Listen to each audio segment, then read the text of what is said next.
Did you just call this a soft coup without using the word? What's happening right now? Yes. My conspiracy side, yes. Oh, yes. I feel that. Hang on. He's only been in power 3 weeks, and they're already saying resign Keir, resign Starmer. What? And I feel like you said, how has this been so well organized? So I feel, honestly, it is like a soft. That's when I'm going to be able to reflect. We're going to reflect on this. Is that what actually was happening in this country? Brown people are living in this country right now, this weekend. What we've seen is terrorism. There's no other word for it. We've seen hotels burned to the ground with people inside. We've seen brown people being attacked. We've seen brown and black men being beaten up. We've seen South Asian women kicked in the stomach, in the face. We've seen brown businesses looted to the ground. And we've had politicians and the media fueling a narrative that it's brown and black people who are to blame for the problems in the country. So now they've spread to Newcastle, Darlington, Stockton-on-Tees, Dewsbury, Derby, the rest of the country. So what I'm hearing from all, the rest of the communities is fear that actually we're being attacked. Our lives are at risk. And I'm not exaggerating when I say that. And I think the police are handling it, but we need the army. Need the army. That's a very serious. I think the army. Yes, because there's no fear. I can't even recall when did that happen in the UK last.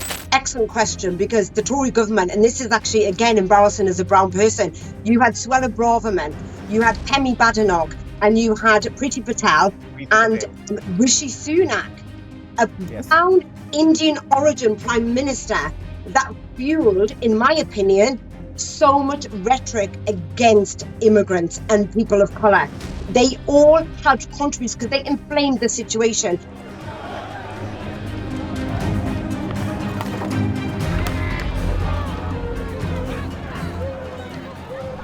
A knife attack which resulted in the death of 3 very young girls aged 6, 7 and 9 in Southport triggered widespread rioting and clashes across several cities in the UK. Starmer government's failure to clear the rumours at the outset led to a massive number of the native British taking to the streets. Their attacks on immigrant establishments soon led to mobs of the other faction taking to the streets as well. The clashes that followed are the worst UK has seen in last decade and a half. So far, over 150 people have been arrested. The left-wing Labour government, led by PM Starmer, in a statement has said that right thuggery will not be tolerated. But a large number of political pundits think it isn't enough. Some also feel that Starmer is dismissing the concerns which led to the start of the riots in the first place. For more on this, I'm joined by Ms. Narinder Kaur from the UK. Ms. Kaur is a broadcaster and a social commentator. Now, the videos and images we've been watching from far away are terrible. Individuals being slammed on pavements and kicked in the gut by mobs. UK Prime Minister Keir Starmer has attributed them to far-right thuggery. But if you could tell us a little bit about what's happening in the UK currently. So, as brown people are living in this country right now, this weekend, what we've seen is terrorism. There's no other word for it. We've seen hotels burned to the ground with people inside. We've seen brown people being attacked. We've seen brown and black men being beaten up. We've seen South Asian women kicked in the stomach, in the face. We've seen brown businesses looted to the ground. We've seen taxi drivers being dragged out their car and beaten up. We've seen racial profiling on the streets. We have seen so much terrorism is the only word to describe it. And we've had politicians and the media fueling a narrative that it's brown and black people who are to blame for the problems in the country. Now, the deaths of the 3 girls, absolute tragic. What's happened? Now, it wasn't because Keir Starmer was slow in releasing the ethnicity of the attacker. Police have got a job to do. They can't just be releasing every information. Remember, he's 17 years old, so he's underage. So we found out pretty soon enough, I think it was Wednesday or Thursday, that actually he's Christian. But they don't care. So if he's Christian, why are you attacking mosques? Why are you attacking Asian people? Why are you attacking black people? The perpetrator is Christian. So you've got no excuse. So it's almost like they wanted this excuse. So what we're seeing in the country, we're an Indian family. My son is 18 years old. I haven't let him outside the house because he could be beaten up. He could be attacked, even killed. Now, somebody whose parents were from India, you know how I feel right now? I feel actually, I wish my parents had never come to this country. I wish they'd stayed in Punjab. I wish I'd grown up with my people so that I don't fear being attacked because of the color of my skin. There is a gradual legitimization. They are legitimizing attacking people of color in this country. And you know, we came to this country, we contribute. We work hard. They're attacking business people. They're attacking taxi drivers. And this is Britain 2024. This isn't 1930s Germany. This is Britain. It's shameful. I'm embarrassed. In fact, I'm embarrassed telling you this now as a British Asian because, you know, they talk about India being third world, backward, whatever. That's how they talk of India in the country. And I'm thinking, wow, do they attack people of color? And with absolutely no verification. The perpetrator in this crime was a Christian. The kind of visuals and incidents that you're talking about, of course, we have not seen that, at least not in recent times. In fact, last time Yeah. such massive riots happened in the UK was 13, 14 years ago. uh, from the point of view of people, especially Southeast Asians, Indians, Pakistanis, Bangladeshis living in the UK, what are you hearing from friends? You were, of course, telling us about you and your son being confined within the four walls of your house. So I say me and my son, I've got a daughter and husband as well. So we've just stayed in the house. Now we're in London. Now the protests in London were last week. So we had the Yeah. same fear then. So they passed over. So now they've spread to Newcastle, Darlington, Stockton-on-Tees, Dewsbury, Derby, the rest of the country. So what I'm hearing from all, the rest of the communities is fear that actually we're being attacked. We are under a time where we are not being appreciated, we're not valued, and actually our lives are at risk. And I'm not exaggerating when I say that. There is no exaggeration in saying, actually, if my son goes out today, he could be beaten up and attacked. Actually, his life is at risk. My life is at risk. I've had death threats. I get death threats from the far right all day long saying, you need to keep quiet, we're coming for you next. Now, is that the country I'm living in? That I'm being attacked? They say they call me Muslim all day long. They call me a Muslim sympathizer all day long. But that makes no difference because if they think I'm Muslim, they think every brown person is. And they shouldn't be attacking Muslim people. They had nothing to do with this crime. They've had nothing to do with all the crimes they've been accused of. It's not acceptable. We are being scapegoated as brown people. This is not a safe country for any brown person right now. It really isn't. What about the steps taken by the Starmer government, the administration, police in general? To what extent do you think they have been sufficient, or have they not been sufficient in terms of being able to, of course, stop things? Because these clashes, of course, continue to spread and we don't know what's next. Well, I think Starmer has had a good response, and Yvette Cooper, the Home Secretary, they've had a zero tolerance. They've brought in emergency powers to protect places of worship. So I think they are doing as much as they can. However, I do feel that the army needs to be brought in at this stage. Now, to give you the other side of the argument, what they are saying, the rioters, the terrorists, as I call them, is that we've got legitimate concerns. We've got concerns that unchecked brown men are coming into our country on the small boat, and they're criminals. But it's not legitimate concerns. There needs to be a grown-up conversation about these concerns, about immigration, but you cannot disguise your racism as you're concerned about immigration. You can't do that, especially when the perpetrator in this incident was actually British and Christian. So you are just disguising concerns, but actually you're just a racist. I No, do this is think the not to army, challenge you. I do think from the horror of what this country has seen the last 3 or 4 days, I do think the army needs to be brought in. I think the police, they're doing the best they can, but I don't know what videos you've seen, but they are being attacked. They are having cement thrown at them. They've had bricks thrown at them. They're having bags thrown at them. They're being punched. So, this is by a group of racist thugs. And I think the police are handling it, but we need the army. Need the army. That's a So yes, very serious I think that statement. yes, yes, because there's no I fear. mean, There's literally I can't even recall when did that happen in the UK last?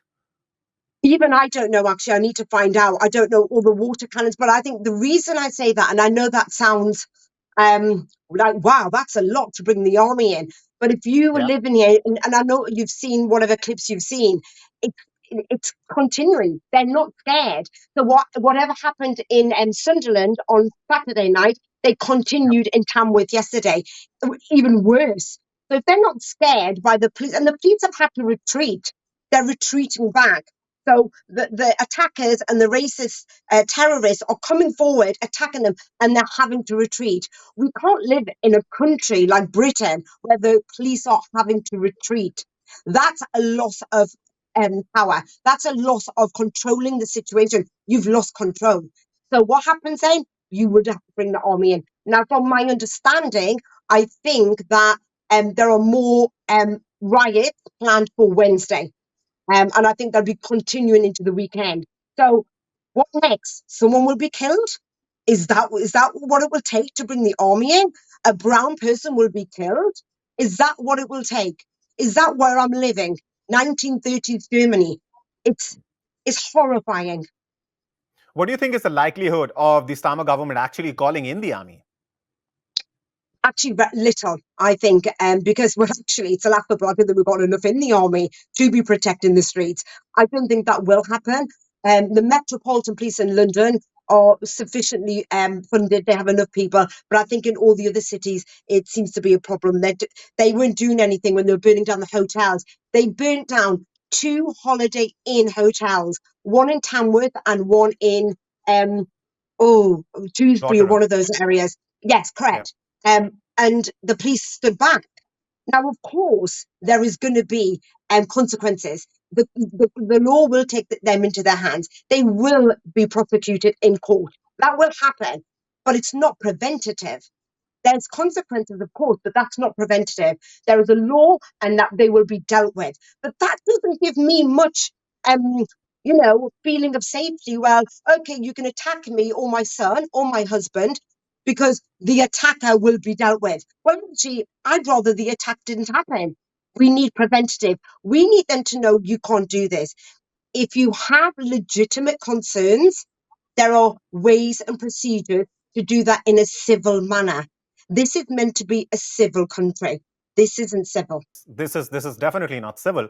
But having No. said that, you have mentioned quite a few things, and of course, this is a multi-pronged issue. So let's unpack that a little bit now that we have spoken about Okay. clashes and what's the atmosphere in the UK at this point in time. Let's unpack that a little bit because the other side is, of course, also mentioning that the immigrants, especially the illegal immigrants, are being housed, are being provided facilities to at the cost of the natives. To what extent do you see, if any at all, do you see any merit in that argument?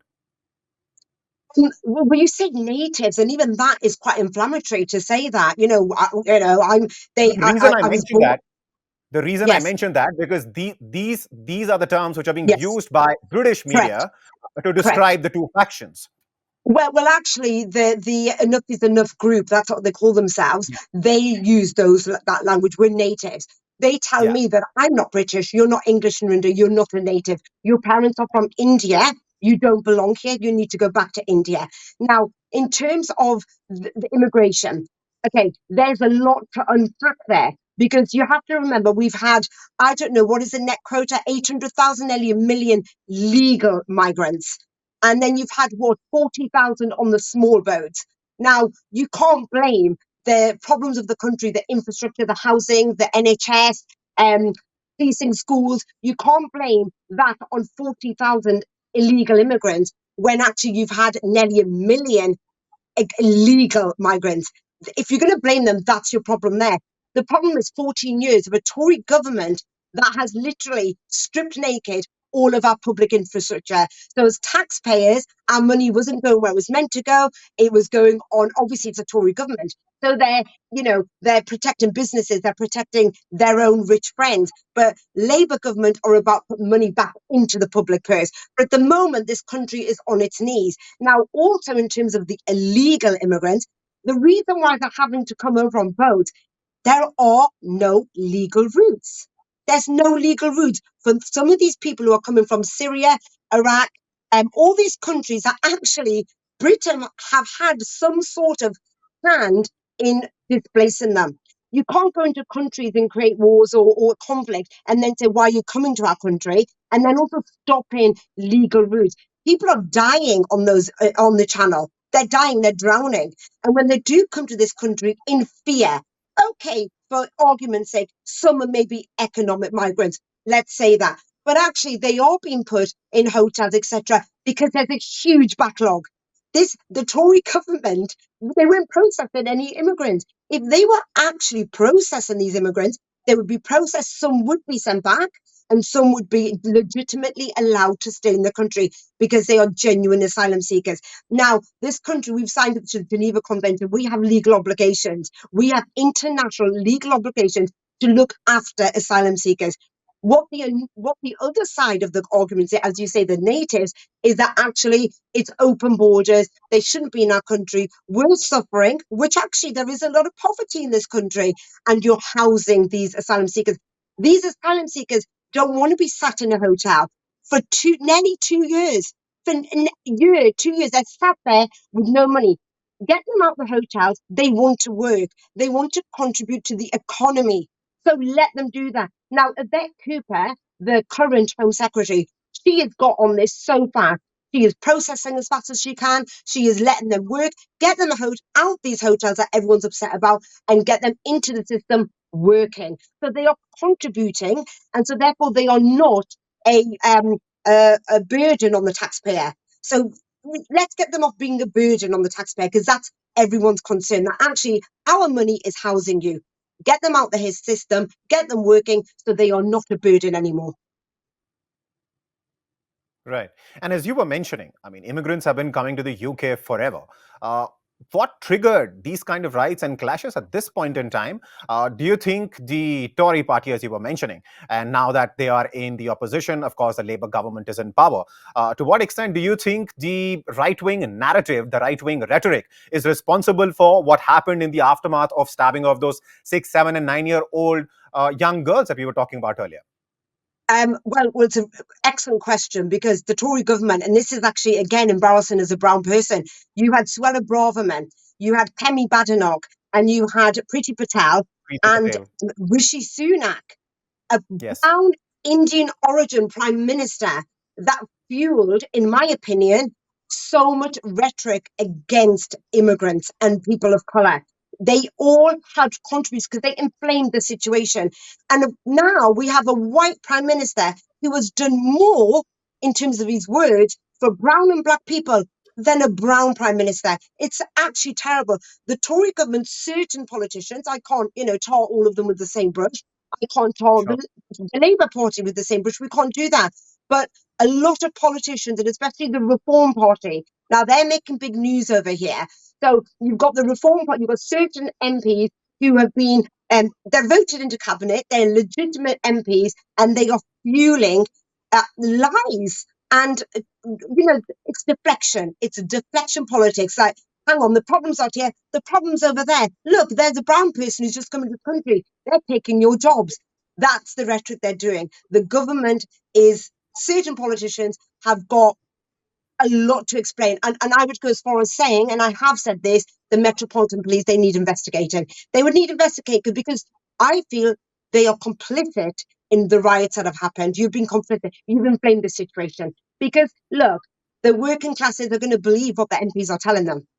The media, what they're being fed, they're going to believe. And it's not the truth. Not the truth. But what we are also noticing is the fact that these mobs in the streets are very well organized. And what does that tell you? Yeah, that's interesting you say that, because my husband said that. He says, what I don't understand is this is all happening in 4 days and they're so organized. Like, how can you organize something? Every city, the way they've planned it.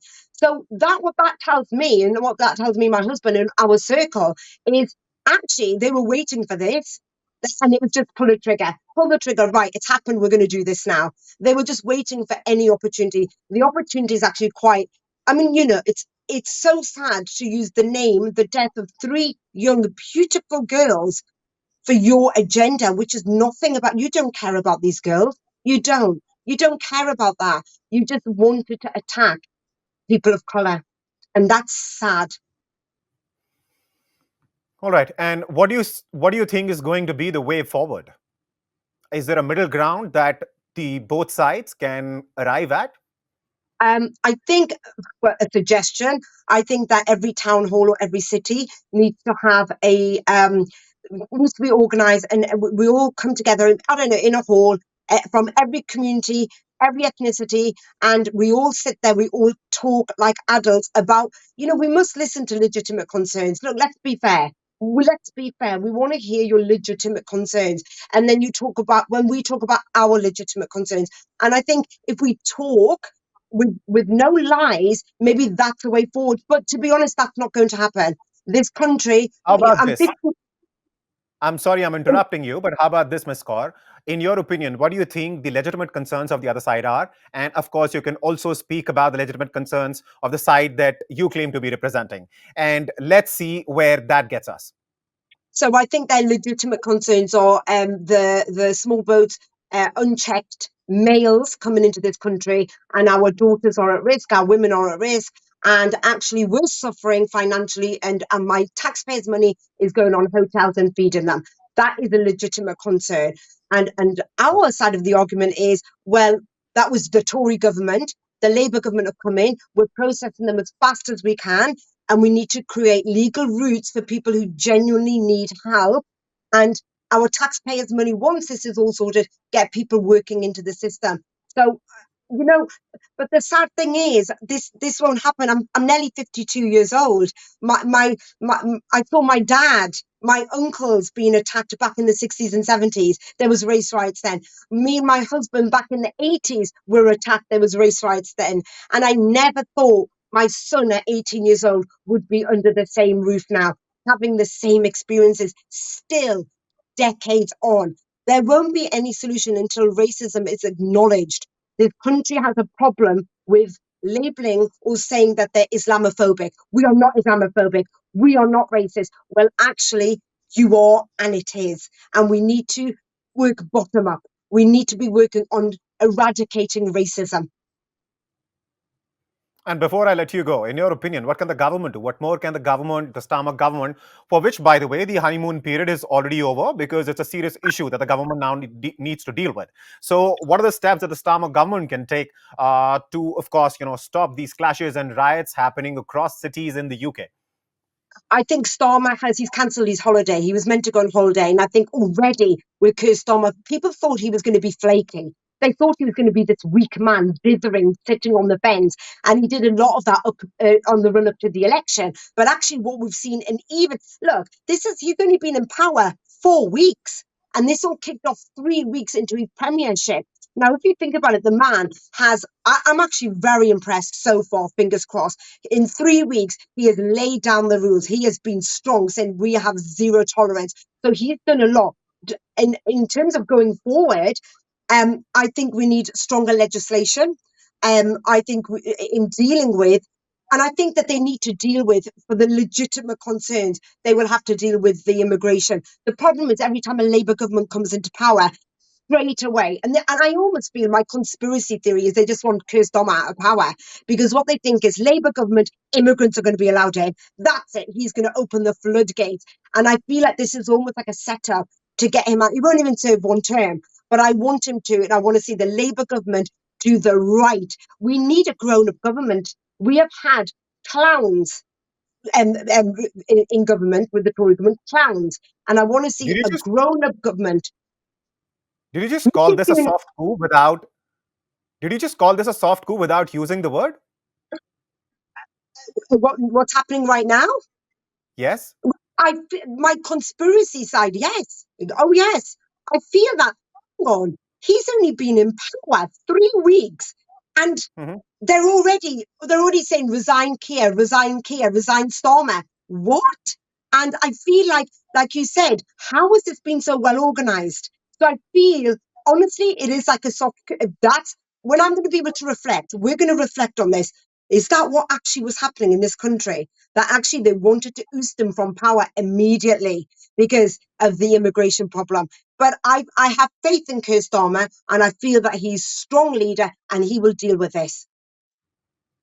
All right, before I let you go, one last question. And this, of course, is going to be about the allegations of two-tier policing. What is your Mm. opinion on that? I mean, I can gauge to a certain extent what you're going to say, but please go ahead. Well, look, there's accusations on both sides. We've had the pro-Palestinian marches every weekend since October. So we've had what, nearly 10 months of the pro-Palestinian marches, which have been 99% peaceful. So you know, there was one little scuffle at Christmas, I think it was, and then you've had race riots all this weekend. You can't accuse two-tier policing when actually our side then says, oh, two-tier policing. We've had a Muslim lady who's been taken to court for using the word coconut. She described Rishi Sunak and Suella Braverman as coconut.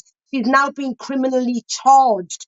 But you have an NHS donor, Frank Hester, who wished Diana Abbott dead, and no charges have been brought. So we can say there's two-tier policing, but actually, and they have their reason to say two-tier policing. Now, Sir Mark Rowley, who is the head of the Police Commission here in Britain, was interviewed this morning. I don't know if you saw it, but a journalist said, "Can you talk to us about the two-tier policing?" And he grabbed the And you mic and he drop the chucked it on mic. the floor. Yes, and he just chucked it on the floor. Now, I actually don't blame him. We've had police. Oh my goodness, working tirelessly, keeping Asian communities safe all weekend. And all they can do is gaslight racism by saying two-tier policing. It's not to be talked about right now. So Mark Rowley is doing the best he can in keeping all communities safe in the United Kingdom. Right. On that note, thank you for taking out the time and talking Thank to you. us, Ms. Kaur. Stay Thank safe. you. Thank you very much. Thank you for having me.